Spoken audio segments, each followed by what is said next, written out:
Hello everyone, how are you doing? In this video, I am going to share with you cut flower gardening tips that you can apply in your backyard flower garden in July. I will show you how I grow, how I cut, and how I arrange the flowers this time of the year. And in this video, we are going to make a rainbow hand-tied spiral bouquet together. All right?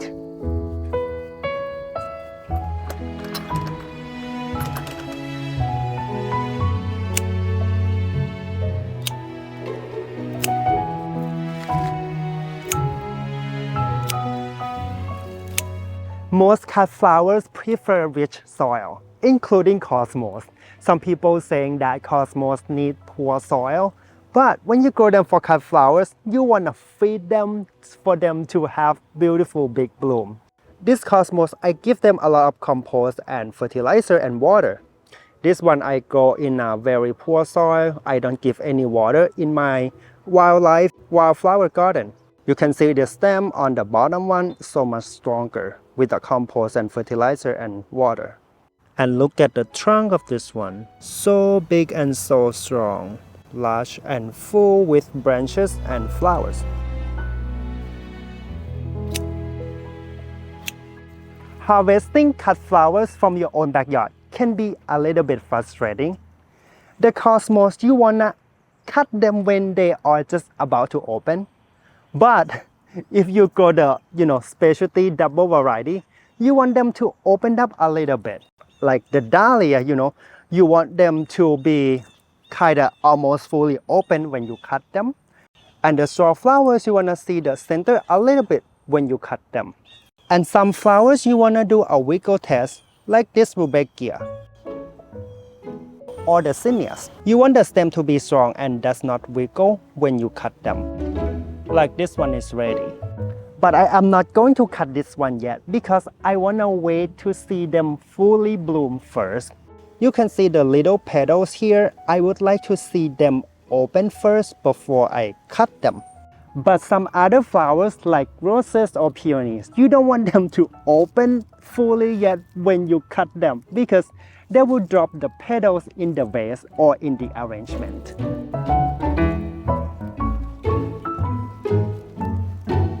And there are a number of flowers that you need to condition them before you arrange them. Otherwise, they will wilt while you're arranging them, like these hydrangeas. You can float them in a bucket of water and or split the stem to help them drink the water better and leave them for a few hours before you arrange them.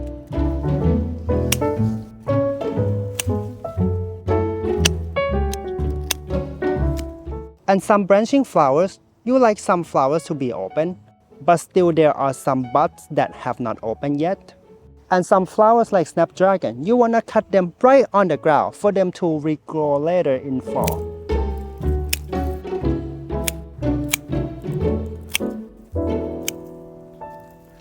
Yeah, it's complicated, and the only way to learn is to just keep watching culinary gardens.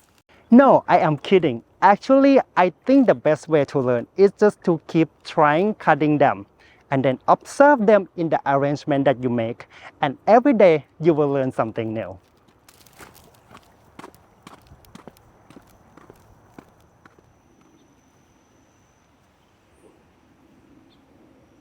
Over the bushes while I pull the string. So come over here, step in here, And just you're gonna like kind of block it with your body.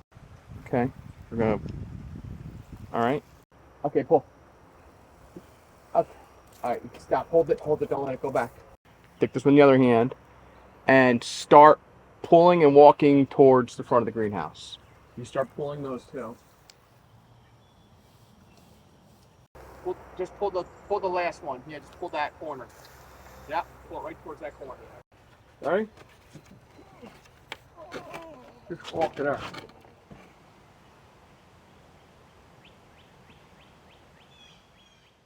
the other week video, I did a very formal flower arrangement style. And last week video, I did a wild style flower arrangement hand-tied bouquet. This week is going to be both. The form of the bouquet is going to be round and kind of formal, but the color combination is going to be on a wild, fun style. I already start by sorting flowers by color and group up them because I don't wanna confuse myself later with the color. The way I arrange this rainbow bouquet is going to be a little bit tricky because I cannot apply technique that I use in my regular spiral hand tie bouquet because I can't mix all the color together. I have to make sure that there's distinction between each color to make sure that this bouquet has the biggest impact in terms of the visual. So I'm gonna grouping up a little bunch like this. And here's the orange. Now I'm gonna put it together. Now I'm gonna put the yellow on this side. It's more like a flat bouquet for now because I don't want this yellow to mix with the red yet. Now dark blue. Oh no, green first. See, I already confused myself. Oh my goodness. Okay, green. I use the apple mint because it's gonna make this bouquet look more cottagey. And here's the echinacea that have the disease. It's supposed to have this color. Now I'm gonna add the dark blue by the green, like this. Look pretty flat because I don't want them to mix. Hydrangea, some of them is like more on the blue side and some of them on the purple side. So I'm gonna add one with the blue next to the dark blue. This one has two tones, so it's gonna be in the middle. And now the purple is going to be on this side. Anyway, this bouquet is going to be spiral.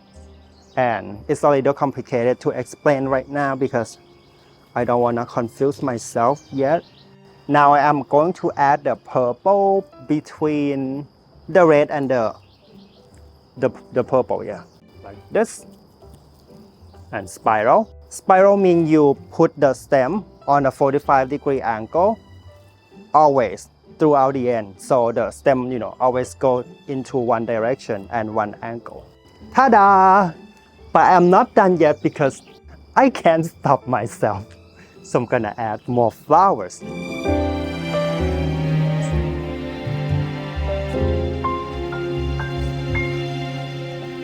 By the way, some of the flowers here are from wholesale flower store, not from my garden. I think you can tell which ones from the store, like the roses, but not this dahlia though because it's from my garden. It's Dahlia Golden Scepter. See, this is tricky. When you do spiral bouquet, the flower will mix in together naturally. You can see the green tie to be in the middle. So I'm gonna take them out a little bit. And the orange try to mix in with the purple. So I have to add more purple here in between to make sure that they don't mix in. Oh my God, this is tough.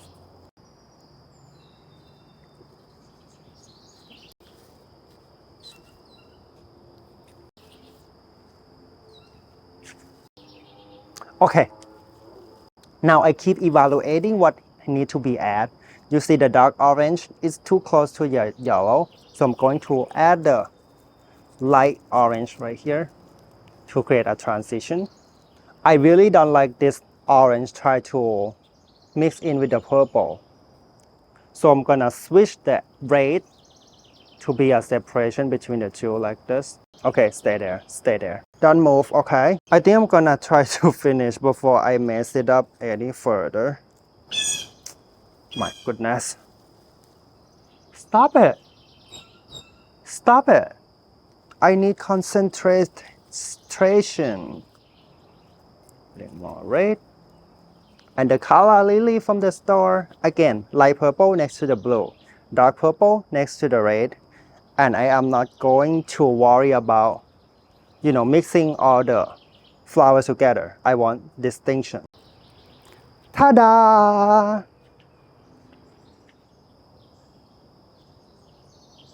Since I could remember, I knew that I was different to the other boys at school.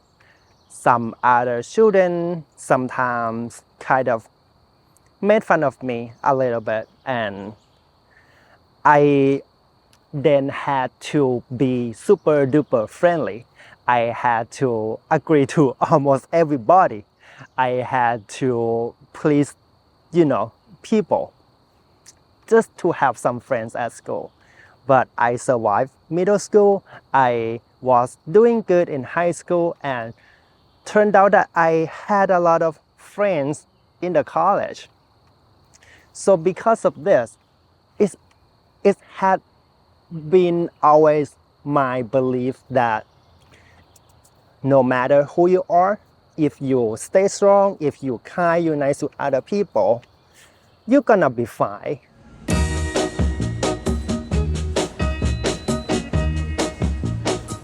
I'm gonna tell you that I love you 100 times a day. You'll get tired of my voice, that's how much I'm gonna tell you that I'll miss you. I'll miss you if you go. Yes, I'm gonna let you know just how much I tell you, mama. I tell you, papa, too. I'm gonna let everyone know about my love. So I really hope you love me too. Yeah, I really hope you love me too.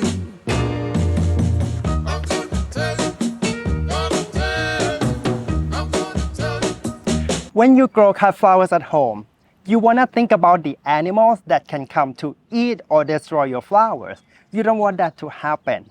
And the best way to deal with them is to love them and forgive them, and sometimes yell at them. Hello.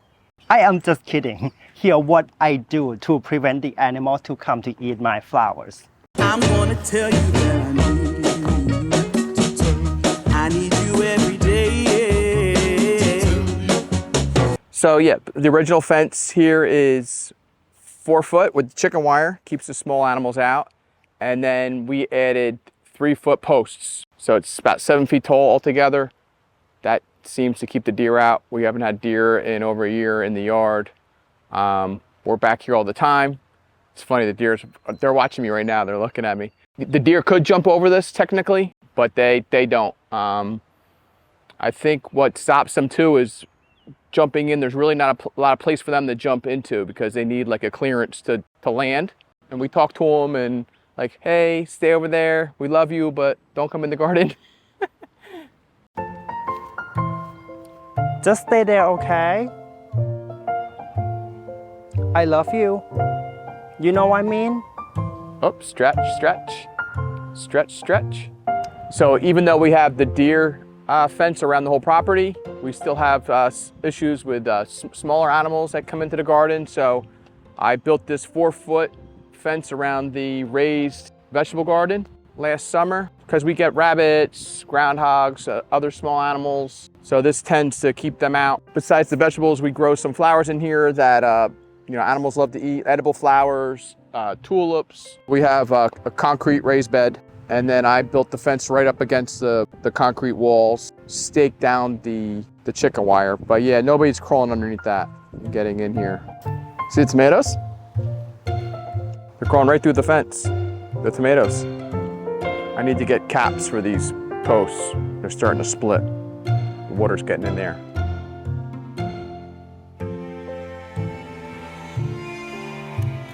We also have the other little babies that the fence cannot stop them from coming into our garden, like the birds, like the chipmunks.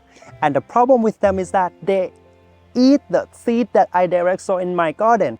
The sunflowers that I sowed the other week, the seeds are, I think, almost 90% gone. I only have a few germination of sunflowers, and that's why I have to resow all my sunflower seed in the seedling trays, and when they germinate, I will transplant in the garden later.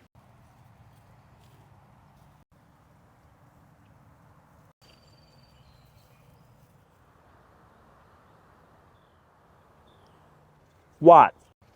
What's the matter? The animals in my garden, they make me happy as much as flowers, and I wouldn't do anything to harm them. Sometimes they eat my flowers and I got upset, but it's so important that I forgive them, and it's so important that I keep in my mind that, this is a space that we should share with each other, not just keep everything to ourselves.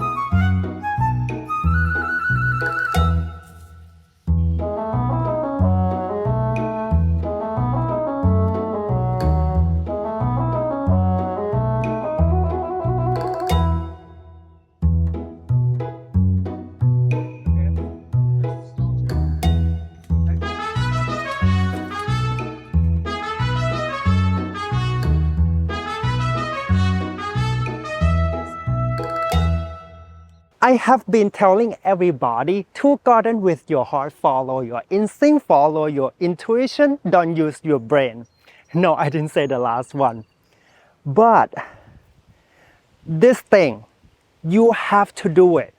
You have to believe me on this one. Don't use your instinct, okay? You have to give your cut flowers support. You have to stake them. I love to use the netting when I go cut flowers in my production garden because it's the easiest way to stake flowers. Look at this. It's almost impossible for this zinnia to flop because I have like 2-3 layers here. This dahlia looks strong and sturdy and you would think that they don't need support. Look at this. The side branches kind of flop because check it out. And this will help improve air circulation for the dahlia too.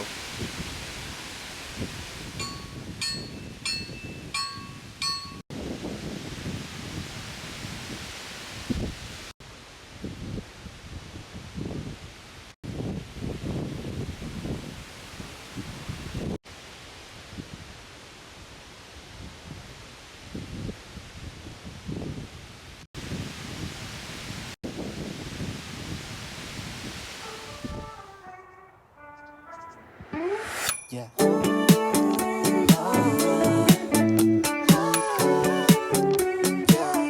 Would it be cool to say?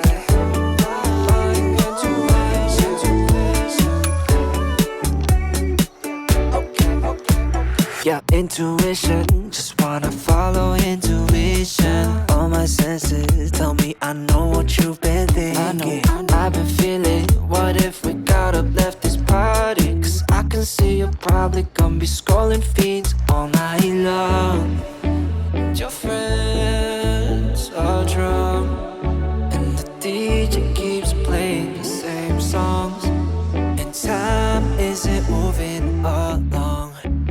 Hi, I'm Matt Rosenzweig from the Baker's Grove in the Grove West in Shrewsbury, New Jersey. I've had the bakery open since 2001. We're an artisan bake shop where we make handcrafted pastries from scratch every day. We value working with other local businesses and growers in the area because as a small business ourselves, we know how difficult it is and love to support anyone that we can. So we host pop-ups here every weekend for other local businesses to show off what they're doing. So I reached out to Crane from Cranery Gardens to help us celebrate Pride Month for June here at the bakery, calling on other gay-owned businesses to help create things for sale, celebrate the LGBTQ community this month. Crane generously agreed to create beautiful rainbow bouquets that we have available at the bakery.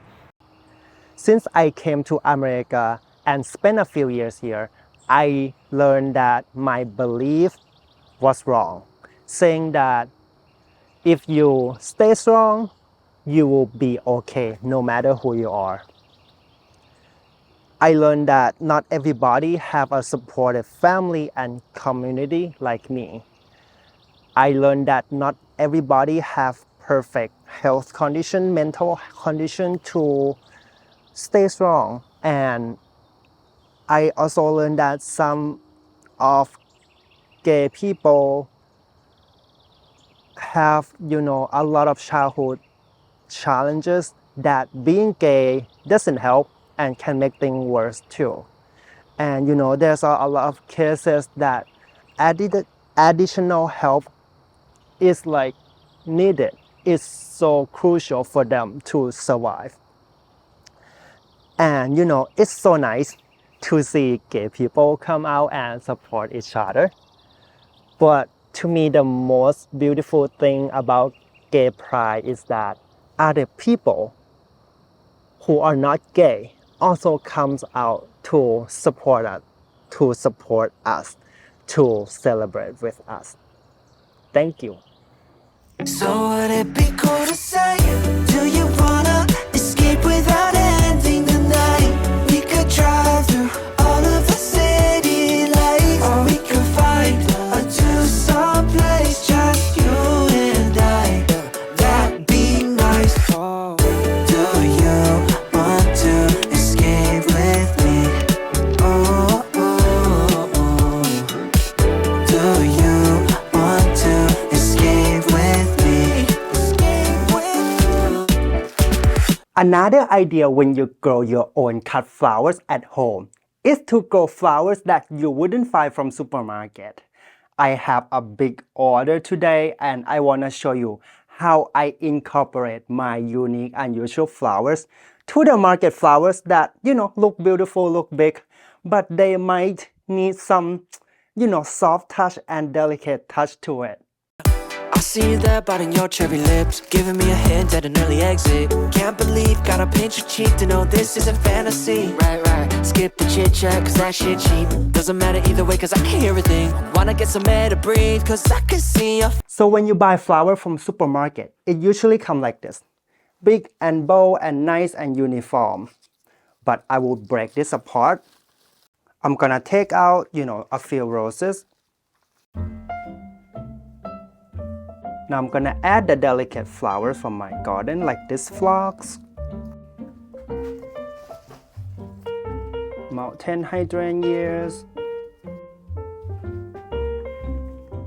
and yarrow, feverfew, and statice. I'm gonna tuck in the little flowers in between the big roses to make them look more soft and delicate. And some airy accent like ornamental grass or cress from your garden would help to soft up this bouquet a lot. And some spiky flowers will add another layer of interest. Adding some stems of herbs like this mint or maybe basil or any herbs that you have in your vegetable garden will make the bouquets more like cozy, more like warm and cute. Now I'm gonna add back the fillers that I have from the market, like this bouquet. Ta-da! What do you think? Before or after?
Follow intuition.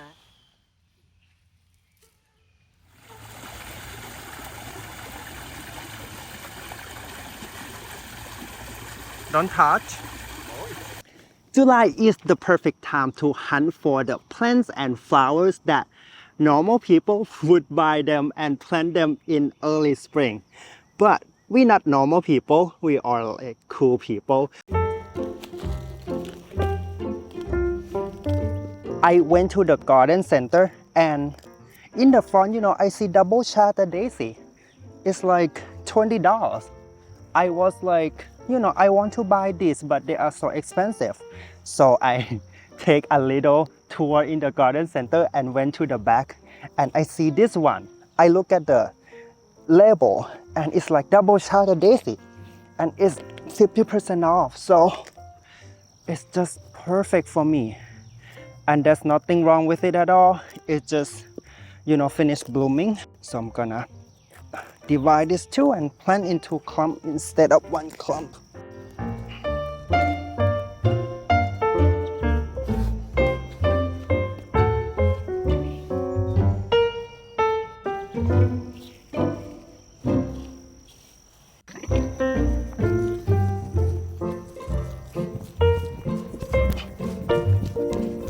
In the one of the gardening meeting that I attend, I share with people that, I love to collect flowers and plants. So when I create a garden, I slowly add plants to my garden like one by one. Whenever I find something that I love at the garden center, I just, continue to add in the garden throughout the season, including summer. One of the gardening experts at the meeting made an eye roll and said that it's not the best time to plant plants in the garden in summer, and we should always plant stuff in the garden in spring and in fall, always. And I was like, I only want to share what I enjoy to do. I don't like to buy like 100 plants in spring and then plant them all at once and finish it in one day. I love to slowly, continuously add up flowers to my gardens. I love to create like a relationship with my flower garden. I know it sounds weird, but if you are the same, here's my tip. When you plant anything in your garden in hot summer, make sure that you water them almost every day in the first week and in a very hot week. And other than that, if you have rain, you don't have to worry about them too much. Maybe like water them deeply once a week, after they establish. And I think that's it. Yes, I have my own drip line irrigation system throughout my production cut flowers garden and also the, some flower water. For the cut flowers that, so demanding and they need water, they need good soil, they need fertilizer for them to produce big blooms. But in early spring, I don't turn my irrigation on at all. I just let the rain, take care of them. In like late spring, I turn it on like only once a week. And sometimes if I have like heavy rain, I just turn it off. And in summer, I turn it on about twice a week. But there will be some week, that I turn it on manually when it's like very, very hot. I don't have any irrigation system in this new flower bed at all. And everything looks pretty good. The snapdragons are blooming very strongly. I put a lot of compost and mulch here, and that's why they can handle drought a little bit. But when it's very hot like today, I give them extra water manually by my hand and my love from my heart. I often water by the trunk, not the trunk, like by the soil, the stem, whatever, like on the ground, okay? And deeply. So the water run into the soil very deep and they will have this extra water, at least for 1 week. And some of the cut flowers, they can handle drought pretty good, like this sedum autumn joy and celosia. But if you give them water and fertilizer and compost, they will grow pretty fast.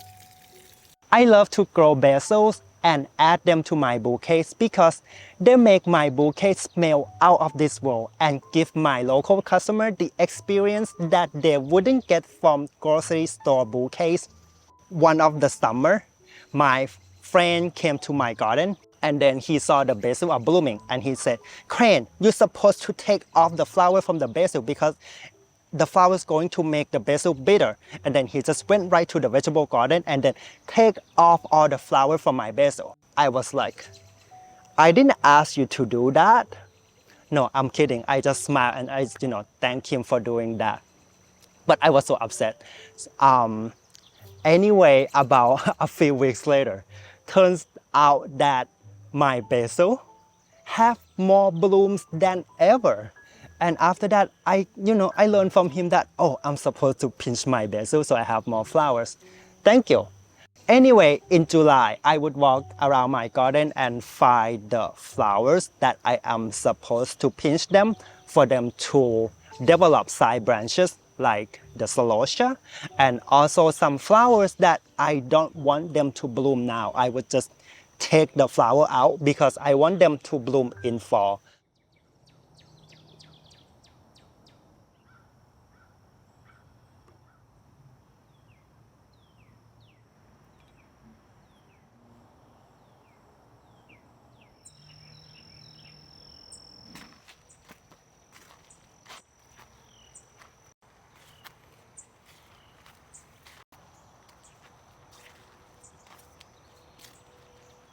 I don't understand this season at all. I don't know why it's so difficult to grow these very easy to grow flowers like zinnias, like sunflowers. I had to sow them like 3 times to have enough of them for my garden and for my stand. And in almost every video, I keep saying to you, don't be afraid to cut flowers from your garden. But now I am not sure I am still qualified to say that because I don't even have the heart to cut my zinnias after going through all the drama, trauma, and llama. So the last tip for this video would be, don't you worry about a thing. A dee da dee da dee, gonna be alright. Oh, come on, I'll sing together. Don't you worry about a thing. Come on. A dee da dee da dee, gonna be alright.